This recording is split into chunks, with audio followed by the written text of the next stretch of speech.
नाथूराम गोडसे, ये नाम तो सबने बहुत सुना है, लेकिन नाथूराम गोडसे है कौन और क्या वजह थी कि उसने गांधी जी जैसे नेता को मारा? उसके रिलीजियस और पॉलिटिकल राय क्या थे? क्या कभी गोडसे को अपने किए का पछतावा हुआ था? आपके मन में भी ये सारे सवाल उठे होंगे, तो आइए हम बताते हैं कि इन सारे सवालों के जवाब आपको इस बुक में मिलेंगे। इस बुक में आप वो लास्ट स्टेटमेंट भी पढ़ेंगे जो गोडसे ने अपने डेथ सेंटेंस से पहले दिया था, जो उसने 5 मई 1949 को पंजाब हाई कोर्ट में दिया था। 30 जनवरी 1948 में गोडसे ने गांधी को गोली मारी थी और इसके अगले ही साल फरवरी में उसका कोर्ट ट्रायल शुरू हो गया। गोडसे और उसके कैंप ने पंजाब हाई कोर्ट के सामने माफी की अपील रखी थी, लेकिन अपील रिजेक्ट कर दी गई। कोर्ट ने उसे डेथ बाय हैंगिंग यानी फांसी की सजा सुनाई थी और इस बुक में उसके कुछ आखिरी शब्दों को समेटा गया है। मैंने गांधी को क्यों मारा? Why I killed Gandhi. मैं एक रिलीजियस ब्राह्मण फैमिली में पैदा हुआ था। बचपन से ही मुझे हिंदू धर्म और सनातन धर्म के इतिहास और कल्चर की सीख मिली थी, लेकिन मैं खुद को एक फ्री थिंकर मानता था। हालांकि हिंदुइज्म में मेरा गहरा यकीन था। बड़े होने पर मैंने आरएसएस ज्वाइन किया और एंटी कास्ट मूवमेंट से जुड़ गया था। मैं छूत को खत्म करना चाहता था। मेरा मानना था कि हिंदुओं को उनके जन्म के आधार पर नहीं बांटना चाहिए। मेरा मानना था कि सारे हिंदू समान हैं, इसलिए आपस में कोई भेदभाव नहीं होना चाहिए। सबको इक्वल राइट और अपॉर्चुनिटी मिलनी चाहिए, कोई जात छोटी या बड़ी नहीं है। मैं एंटी कास्ट डिनर्स और मीटिंग्स अटेंड करता था। हर जाति के लोग इन मीटिंग्स में हिस्सा लेते थे। भंगी, चमार, वैश्य, क्षत्रिय और ब्राह्मण कास्ट के लोग एक साथ मिलकर खाना खाते थे। मैंने एंशिएंट और मॉडर्न इंडिया की हिस्ट्री पढ़ी थी।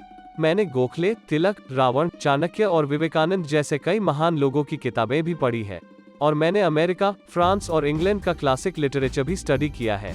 मार्क्सिज्म और सोशलिज्म में भी मेरा इंटरेस्ट रहा है। सबसे बका मुझे वीर सावरकर और गांधी जी की टेक्निक्स प्रभावित करती है और मुझे लगता है कि इन दोनों महान लोगों ने बीते 30 सालों में मुझे और मेरे जैसे कई करोड़ भारतीयों को काफी हद तक प्रभावित किया है। इनके आइडियाज हमारे देश के करोड़ों लोगों के दिलो दिमाग में गहराई से बस चुके हैं। मैंने जो कुछ भी सीखा उससे मुझे लगता है कि मुझे हिंदू धर्म और अपने हिंदू भाइयों और बहनों की सेवा करनी चाहिए। हम सब मिलकर 300 मिलियन हिंदू हैं। हम इस दुनिया की 1/5 आबादी में आते हैं और इसलिए मानना है कि सभी हिंदू की भलाई और हिफाजत के बारे में सोचना बहुत जरूरी है। मैंने खुद अपना जीवन हिंदू संगठन आइडियोलॉजी को समर्पित कर दिया है। मेरे एक ही लक्ष्य है और वो है अपने मदरलैंड, अपनी माँ भारती की आज़ादी को बचाए रखना, और मुझे लगता है कि इंसानियत को बचाने का यही एक तरीका है। कांग्रेस पार्टी में 1920 में गांधी जी का दबदबा काफी बढ़ गया था जब लोकमान्य तिलक का देहांत हुआ। उस वक्त कांग्रेस पार्टी और पूरे देश में गांधी जी का प्रभाव था। उनकी पब्लिक एक्टिविटीज ने उन्हें एक महान नेता के तौर पर एस्टेब्लिश कर दिया था। लोग उन्हें बहुत मानते थे। सत्य और अहिंसा के बारे में कही गई उनकी बातों ने आम जनता पर एक गहरा असर किया था। दिन ब दिन उनके फॉलोवर्स बढ़ते ही जा रहे थे। गांधी जी ने जो सत्य और अहिंसा की बात की थी उससे हर कोई सहमत था। हालांकि इस सत्य और अहिंसा के बारे में लोग पहले भी जानते थे, लेकिन ये सब सिर्फ किताबी बातें थे। मैं नहीं मानता कि एक आम इंसान अपनी रोजमर्रा की जिंदगी में इन बातों को जरा भी अहमियत देता होगा, बल्कि सच तो ये है कि बात अगर खुद की या अपने परिवार की हो तो इंसान किसी और को तकलीफ देने में जरा भी नहीं हिचकिचाएगा। तो इसमें गलत भी क्या है? हर कोई पहले खुद का भला सोचता है, फिर दूसरे का। अगर कोई हमारे साथ गलत करे तो उसका जवाब देना ही होगा। रामायण में राम ने सीता को बचाने के लिए रावण को मारा था। महाभारत में कृष्ण ने कंस का वध किया था। अर्जुन ने अपने रिश्तेदारों और दोस्तों को मारा था क्योंकि वो उसके दुश्मन के साथ खड़े थे। अगर गांधी के हिसाब से राम, कृष्ण और अर्जुन गलत थे तो इसका मतलब कि वो इंसान की काबिलियत पर शक कर रहे हैं। अब इतिहास को ही देख लो। अफजल खान हिंदुस्तान में मुस्लिम राज स्थापित करना चाहता था, लेकिन छत्रपति शिवाजी ने उसका ये सपना कभी पूरा नहीं होने दिया। अगर शिवाजी पूरी ताकत से उसका मुकाबला नहीं करते तो शायद खुद अफजल के हाथों मारे जाते। लेकिन गांधी जी शिवाजी, गुरु गोविंद सिंह और महाराणा प्रताप को गलत मानते हैं। उनका मानना है कि इन ग्रेट फाइटर्स को हिंसा का रास्ता नहीं अपनाना चाहिए था। लेकिन मैं तो गांधी जी को हिंसात्मक समझता हूँ, जो खुद एक फांसीवादी है। सच और अहिंसा के नाम पर उन्होंने इस देश को मुसीबत में डाला है। हर हिंदुस्तानी को शिवाजी, प्रताप और गुरु गोविंद जैसे महान नायकों की पूजा करनी चाहिए, क्योंकि असल में इन्हीं लोगों की वजह हमें आज़ादी मिली है। पिछले 32 सालों से गांधी जी जो आंदोलन कर रहे हैं, खासकर उनका प्रो मुस्लिम फास्टिंग, ये मुझे इस बात का यकीन दिलाता है कि उन्हें तुरंत पॉलिटिक्स छोड़ देनी चाहिए। मैं ये नहीं कहता कि उन्होंने देश के लिए कुछ नहीं किया। अफ्रीका में उन्होंने हमारे हिंदुस्तानी दोस्तों के लिए जो कुछ भी किया उसकी मैं तारीफ करता हूँ। वहाँ के हिंदू कम्युनिटी के लोगों की कंडीशन इंप्रूव करने में गांधी जी का बहुत बड़ा हाथ है। लेकिन उनके इंडिया लौटने के बाद से हमारे देश में काफी कुछ बदल चुका है। मुझे लगता है कि गांधी जी शायद ये समझते भारत में क्या सही है और गलत क्या है। इस बात का फैसला सिर्फ वो कर सकते हैं। अगर लोग उन्हें लीडर मानने से इनकार कर दे तो वो कांग्रेस छोड़कर अपने रास्ते चले जाएंगे। हमें ऐसे लीडर की जरूरत ही क्या है। उन्होंने कांग्रेस को 2 चॉइस दी, या तो उनके हिसाब से चलो और उनका पागलपन, उनकी जिद और सनक झेलो, या फिर उनके बिना कांग्रेस पार्टी चलाओ। गांधी जी को लगता है वो हर किसी के और हर चीज का फैसला अकेले कर सकते हैं। सिविल डिसोबीडियंस मूवमेंट यानी असहयोग आंदोलन के पीछे उन्हीं का दिमाग है। उन्हें बहुत बड़ी गलतफहमी है कि उनके जैसा काम कोई नहीं कर सकता और सब लोग उन्हीं कहने पर चलते हैं। उनका मूवमेंट चाहे फेल हो या सक्सेस हो, देश को तो उसकी भारी कीमत चुकानी पड़ेगी। मगर उन्हें भला क्या फर्क पड़ने वाला है। वो तो बस यही बोलेंगे, सत्याग्रह कभी फेल नहीं हो सकता। लोग उन्हें संत समझते हैं, इसीलिए उनकी हर बात मानने को तैयार हो जाते हैं। उनके ऊंचे विचारों और सादगी की वजह से लोग पता नहीं क्यों उनकी तरफ अट्रैक्ट हो जाते हैं। गांधी एक के बाद एक गलती करते रहे। उनके लिए फैसलों ने इस देश के भविष्य को खतरे में डाला है, एक बार नहीं बल्कि कई बार। इसमें जरा भी शक नहीं कि वो एक प्रोट मुस्लिम लीडर है। ये बात उन्होंने तभी जाहिर कर दी थी जब उन्होंने हिंदुस्तानी को नेशनल भाषा बनाने की सिफारिश की थी, जबकि असल में तो हिंदी भाषा ही हमारी नेशनल भाषा होने का हक रखती है।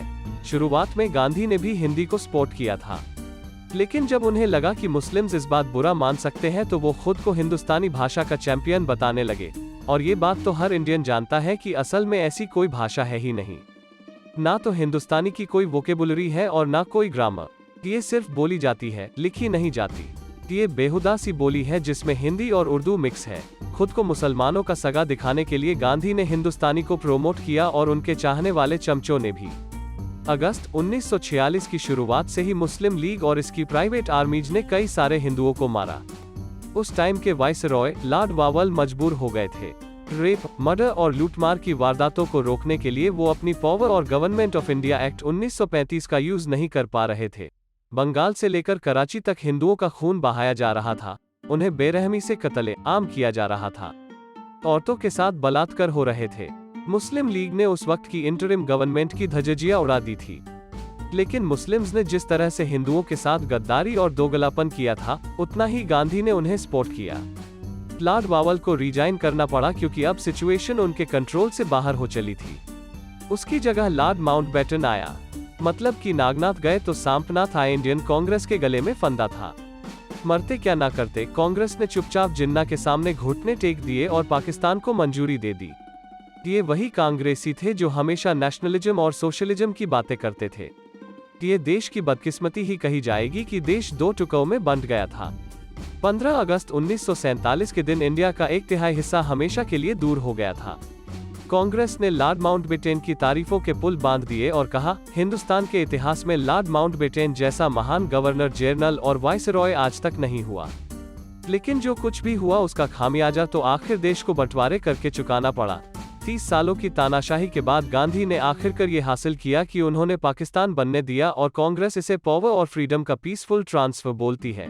यहाँ तक इस फैसले को नेहरू ने भी मंजूरी दे दी, जिसे वो कुर्बानी से हासिल की गई आजादी बोलते हैं। लेकिन कुर्बानी दी किसने?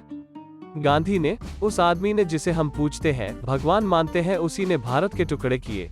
और मेरे अंदर जो नफरत और गुस्से की आग उबल रही है उसे मैं चाहकर भी रोक नहीं सकता।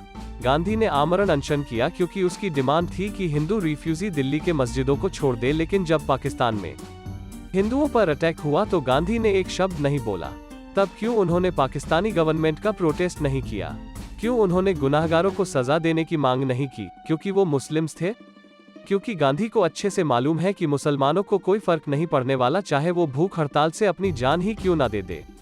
वो हिंदुओं पर फिर भी हमला बोलते रहेंगे। उन्हें ये मालूम है कि जिन्ना या मुस्लिम लीग को उनकी फास्टिंग से कोई लेना देना नहीं है। बहुत से लोग गांधी को फादर ऑफ द नेशन बोलते हैं और अगर ऐसा है तो मुझे बड़े दुख से कहना पड़ेगा कि वो एक फादर के तौर पे वो अपनी ड्यूटी नहीं निभा पाए। सच तो ये है कि उन्होंने देश के टुकड़े करवाकर भारत माता के साथ गद्दारी की है। गांधी फादर ऑफ इंडिया नहीं है, फादर ऑफ पाकिस्तान है।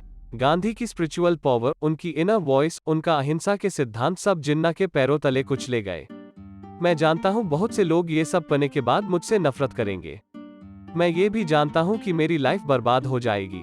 और मैं ये भी जानता हूँ कि गांधी को मारते ही मेरी इज्जत भी मिट्टी में मिल जाएगी, लेकिन मैं ये भी जानता हूँ कि गांधी के बिना इंडियन पॉलिटिक्स और ज्यादा पावरफुल और प्रैक्टिकल होगी। हमारे देश को आखिर में और फोर्सेस ही डिफेंड करेगी। मेरा फ्यूचर बर्बाद हो जाएगा ये मुझे मालूम है, लेकिन मैं ये कीमत चुकाने को तैयार हूँ, क्योंकि मैं किसी भी कीमत पर इंडिया को पाकिस्तान से बचाना चाहता हूँ। लोग शायद सोचे कि मैं बहुत बड़ा पागल हूँ, लेकिन मेरी आखिरी इच्छा यही है कि हमारा देश रीजन्स के साथ और प्रैक्टिकल फैसले लेकर आगे बढ़े, क्योंकि मेरे हिसाब से एक स्ट्रॉन्ग नेशन बनाने के लिए ये एक बहुत जरूरी स्टेप है। मैंने ये सॉल्यूशन खुद निकाला है। मैं अपने एक्शंस की पूरी जिम्मेदारी लेता हूँ। मैं जिस बात पर यकीन रखता हूँ उसे मैंने जी जान पूरा किया। 30 जनवरी 1948 को उस दिन बिरला हाउस में गांधी पर मैंने ही गोली चलाई थी। मेरे निशाने पे वो इंसान था जिसके उसूलों और कारनामों ने देश के करोड़ों हिंदुओं की जिंदगी से खिलवाड़ किया था। ऐसा कोई कानून नहीं है जिसके तहत गांधी को उसके किए की सजा मिले, इसलिए ये काम मैंने अपने हाथ में ले लिया। मैं गवर्नमेंट में किसी एक पर इल्जाम नहीं लगा रहा, बल्कि मुझे इस पूरे इंस्टीट्यूशन पर ही भरोसा नहीं है। कांग्रेस की पॉलिसीज हमेशा एक तरफा रही है और इन्होंने कभी भी हिंदुओं के साथ न्याय नहीं किया। कांग्रेस ने हमेशा मुस्लिम्स की तरफदारी की और इसके पीछे भी गांधी का ही हाथ है, इसमें जरा भी शक नहीं। मुझे अफसोस है कि प्राइम मिनिस्टर नेहरू के भाषण और एक्शन एकदम बेबुनियादी है। वो बोलते हैं कि इंडिया एक सेक्युलर स्टेट है, तो फिर उन्होंने पाकिस्तान बनने की मंजूरी कैसे दे दी, जो एक थियोक्रेटिक स्टेट है, क्योंकि गांधी के मुस्लिम प्रेम ने ही नेहरू के लिए रास्ता आसान कर दिया था। मैं आज कोर्ट के सामने अपना जुर्म कबूल करता हूं और इसकी जो भी सजा मुझे मिलेगी मुझे मंजूर है। मुझे किसी की दया नहीं चाहिए और ना मैं किसी और से अपने लिए दया की उम्मीद करता हूं। मुझे अपने किए का कोई पछतावा नहीं है, क्योंकि मेरे हिसाब से मैंने जो किया ठीक किया। लोग चाहे मेरी कितनी भी बुराई करे, मुझे फर्क नहीं पड़ता, और मुझे उम्मीद है कि इतिहास लिखने वाले ईमानदार लोग मेरे इस फैसले की तारीफ करेंगे और आने वाले अहमियत को समझ गए। कंक्लूजन, ये नाथूराम गोडसे की ऑटोबायोग्राफी थी जो आपने पढ़ी। आपने इस बुक में पढ़ा कि नाथूराम गोडसे मरने से पहले क्या मैसेज देना चाहता था। गोडसे एक ब्राह्मण फैमिली से संबंध रखता था और एक डिवोटेड हिंदू था। धर्म और राजनीति को लेकर उसमें अपने स्ट्रोंग ओपिनियंस थे। तो आपके एक कातिल के अंदर झांकने का मौका मिला जो हिंदू धर्म को सबसे ऊपर मानता था। अब ये आपके ऊपर है कि आप नाथूराम गोडसे के बारे में क्या सोचते हैं। उसने सही किया या गलत, इसका फैसला सिर्फ रीडर ही कर सकता है। तो हमें कमेंट में बताएं आपके हिसाब से कौन सही कौन गलत है।